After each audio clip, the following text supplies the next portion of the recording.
The final match of the evening, the main event, was Sikoa versus Cody Rhodes for the undisputed heavyweight championship, Bloodline rules. And it should be noted that, interestingly, with Bloodline rules, Solo came to the ring by himself. And then for Cody's entrance, it showed him leaving his trailer, being given Pharaoh, walking him to the ring, his dog. And then you'll see he runs into a familiar face that was his coach manager in AEW, who I didn't even know was working for WWE, Arn Anderson. So it's cool to see them on WWE TV when they used to, after they both left AEW. And he gives him some words of advice about he's not going to be alone out there, which, we had a feeling people would get involved. There'd be some surprise returns with it being bloodline rules like it was last time. Cody put his special jacket on and his skull helmet and made his way to the ring.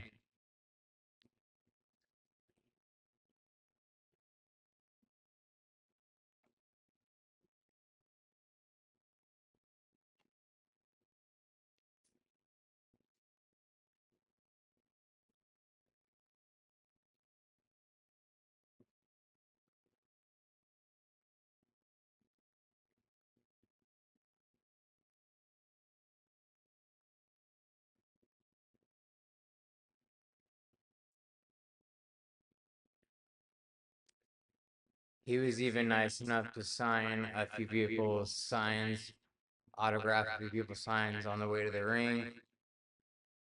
Challenger, Solo Sikoa, of course.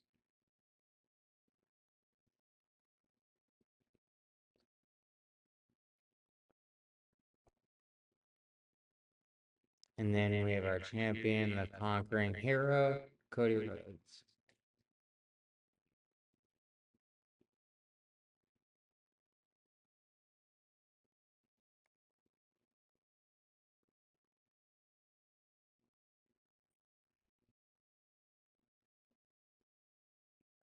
Out of all the titles that I had a feeling would change hands tonight, I was pretty sure that it wouldn't happen to Cody.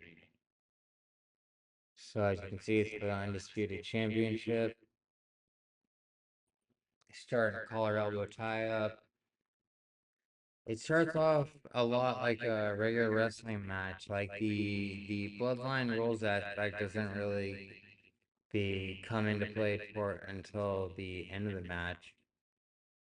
Like they really didn't even hardly did any disqualification worthy stuff. Went for the drop down punch was Solo blocked. Solo definitely had a strategy going into this match. Unfortunately, it wasn't enough to overcome the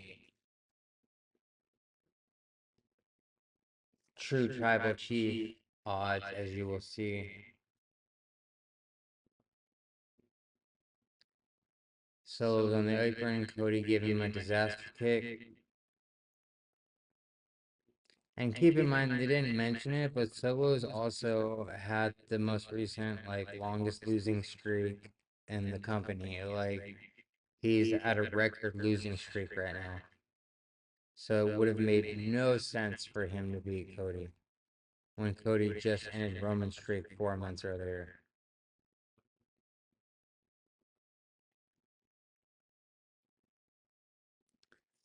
This is them going back and forth in the ring. Cody working on Solo in the corner.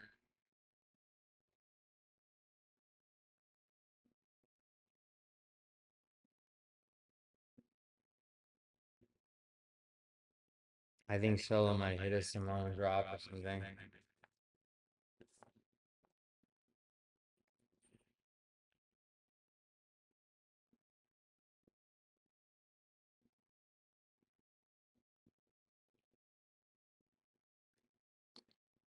I think, oh yeah, that was a Cody cutter. And then Cody clothesline Solo over the top rope, dives off the top, which Solo misses, but then Cody does the drop down punch, a la Goldust to his brother. Starts mounting his offense again.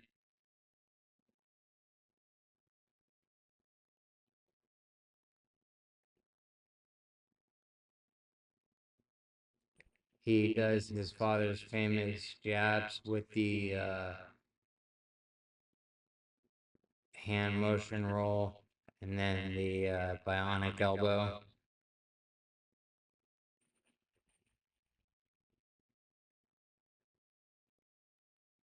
Solo hits him with a power bomb.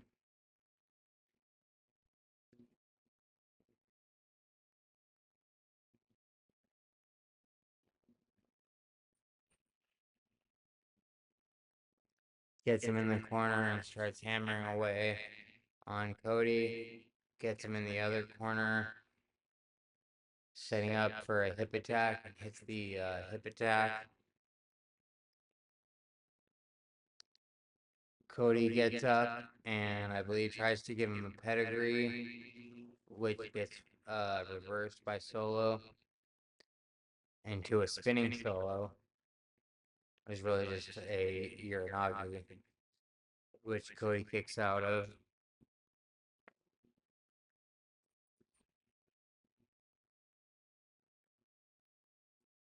Then he hit a Samoan drop, that running pop-up Samoan drop.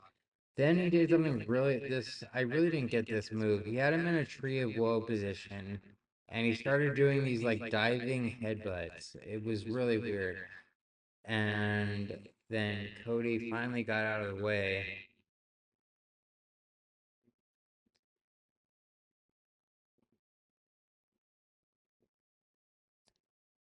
He got Solo on the top rope.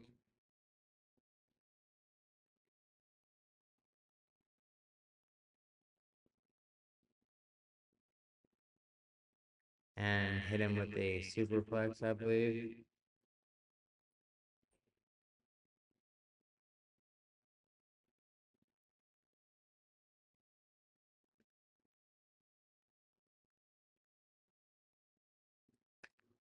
This is them striking back and forth.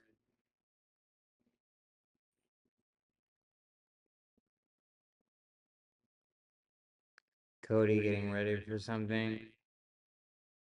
They keep they keep the slugfest going on.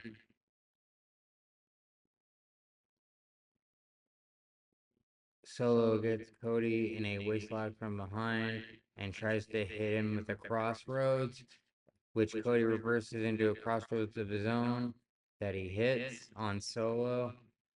And that's when Tama Tonga makes his appearance and Tongaloa and start beating up Cody Rhodes because remember it's bloodline rules, so it's no DQ, no count out.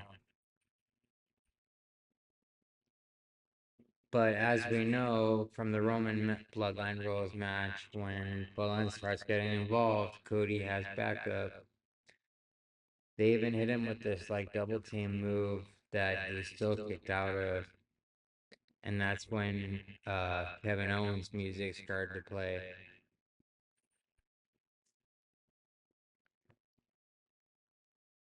Because Arn had told Cody before that he reached out to some people and he still was able to make some connections.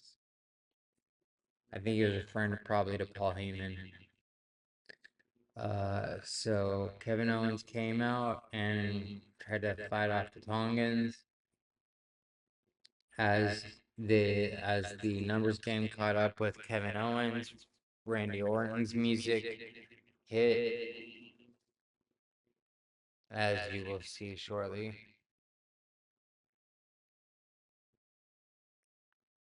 One of the we also see telling you now, we see one of the greatest returns slash face turns of all time.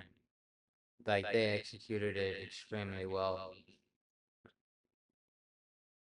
KO was getting over on the Tongans for a while, but like I said, the numbers game eventually caught up to him.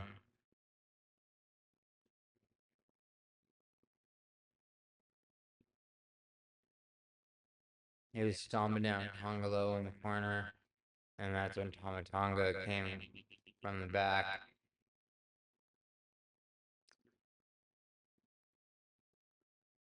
That's when Randy Orton's music hit.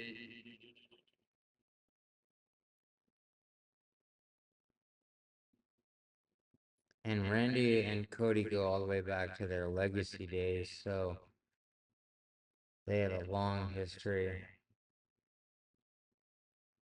Randy hit an RKO on Tangaloa. Kevin Owens hit a stunner on Tomatonga. And then the two of them, and then Randy Orton hit a power slam on Solo. And then they chased the Tongans out.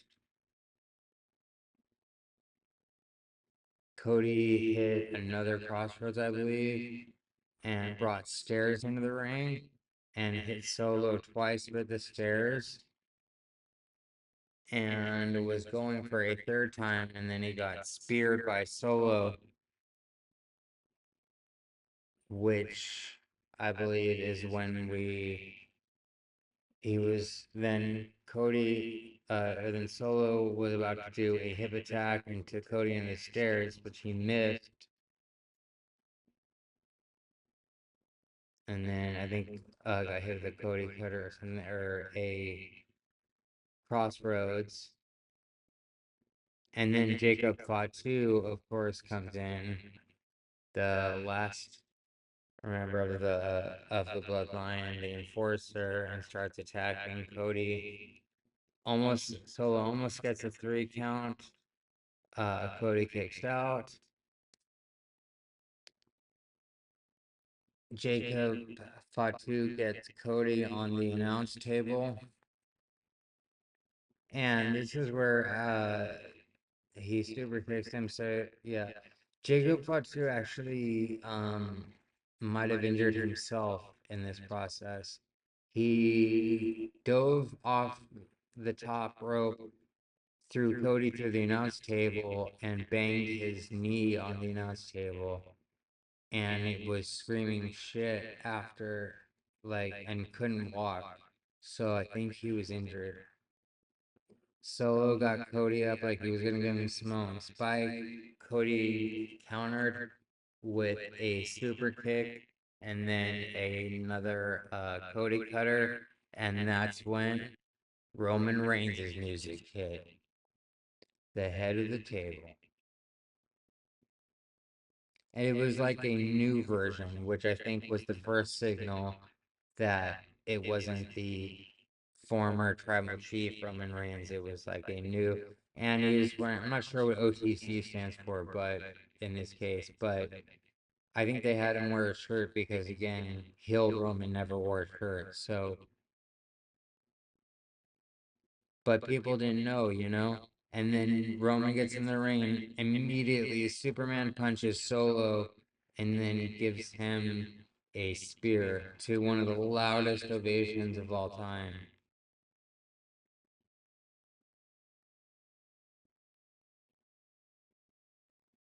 I mean, it was a massive, massive face turn if you consider how long Roman was heel and had the championship. After that, Cody hit Solo with one more crossbows for good measure and pinned him 1, 2, and 3 as Roman Reigns looked on with a smile on his face.